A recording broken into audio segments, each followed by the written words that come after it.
wasn't where my career path started, but as a graduate student, I started working with cocaine-exposed infants. It was during the cocaine epidemic in the late 1980s. I was working with infants and just really learning that whole world of their ability to communicate, their pain, their experience, and it just really got to my heart that there is so much we can do, and it's at such an early time, and if we know anything about intervention, the early time is when we can actually make a difference.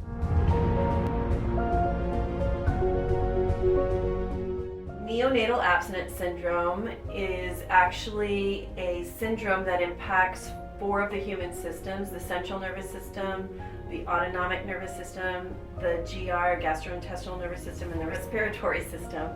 What happens is when a fetus is exposed to opioids, so the mother is pregnant and using opioids, when the baby is born, and then at the time of birth, when the umbilical cord is cut, then there's no more opioids transfer the baby, so the baby will start going through abstinence, so meaning that the drugs are going out of the system or starting to go out of the system.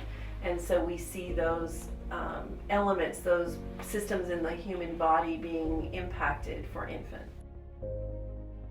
Some of those signs would be related to those 4 areas. So you would see irritability, crying, tremors, tight muscles. You might see difficulty feeding, GI upset, loose bowel, loose stools. You could see heavy, more rapid breathing. You could see sweating. Sometimes if an infant isn't closely monitored, they could have fevers that result in seizures because of the high temperatures. And so it actually impacts the major things we need for life, all through life, but particularly the occupation of the infant, which is feeding and sleeping and elimination. And those are significantly impacted and can be dangerous. We do have ways to help those babies, but they definitely need assistance for their neonatal abstinence signs. As we talk about neonatal abstinence, we see babies who are born with both exposure to opioids and then babies born to other substances. Those are called neonatal neurotoxic effects. They affect the same system, but from a different mechanism, so not from the opioids, but from other drugs. The babies, regardless of the drug exposure, would benefit from the interventions that any baby with NAS might benefit from. And so it's really important that we understand that any baby who is high risk, who've been exposed to a toxin, whether it was opioids or something else, could present with these signs and would benefit from intervention from providers and caregivers to help them through this. One of the things as we think about the opioid epidemic is that we talk a lot about the addicts or the just the potency of the kind of drugs people are taking today. We talk about the overdoses and the impact and how devastating it is to individuals and families and communities. But we often forget to talk about these babies, and we often forget, and I often call them the silent victims. We forget to bring them into the conversation and into the public eye that they need help, they need resources, we need to be educated on how to help them.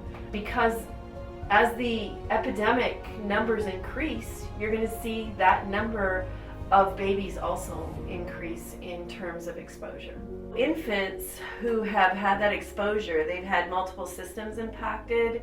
There's a whole element of infant caregiving that's complex anyway, so the interaction creates a lot of complexity. Some of the signs that we see, for example, crying. Crying, as a psychologist, has certain elements of communication for me, distress, how do I calm, but also from an occupational therapist perspective or a speech language, a physician, a nurse, a mental health person, we all look at it slightly differently and have tools that could help a caregiver to best help with that irritability. So because it's complex, I believe it needs a team to surround that baby and that caregiver to help them to best understand, how do I help this baby? And so I believe this think tank was one of the first that looked at neonatal abstinence from a transdisciplinary approach, and how do we look at all of these different signs that the baby exhibits, and how from our different perspectives can we make a difference so that we can have a better outcome for the baby.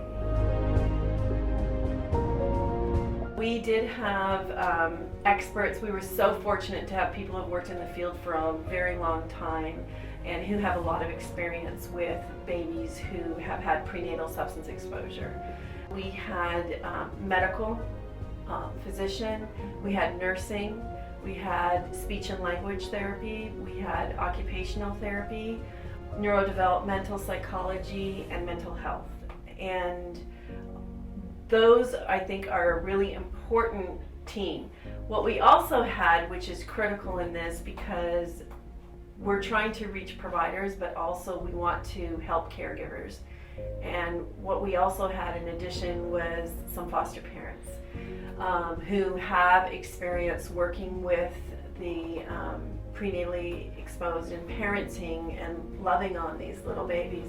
And they provided not only their experience, but also what's missing, what are tools that parents could use to best help. And so I think it really is a very rich, full for whole care of the infant. It's that wholeness that we want that's going to help change that child's trajectory. We're using the think tank as the catalyst, the beginning of the information to develop a resource kit for infants with neonatal abstinence syndrome. It's going to have that transdisciplinary approach. So for every element that we want to provide information or interventions, each discipline will contribute to it. And I think that's very unique in the field to have the transdisciplinary approach for each sign that the baby might exhibit. What are some elements from those different angles? So it will speak to whole care for the providers, the medical providers, but it also may speak to those different disciplines represented of things that their field is contributing to helping care for infants, and to hopefully advocate for their fields to be more and more involved in the whole care of the infant. Then the other part of that is that it would provide information specifically for caregivers, that there would be tools and information that parents can use to better help the infant. And that information would come from different angles, so it would have different strategies to hopefully meet exactly what's going on for their baby, to try the strategies in the ways that are being explained by the different disciplines. So it would be for providers and caregivers from a transdisciplinary approach.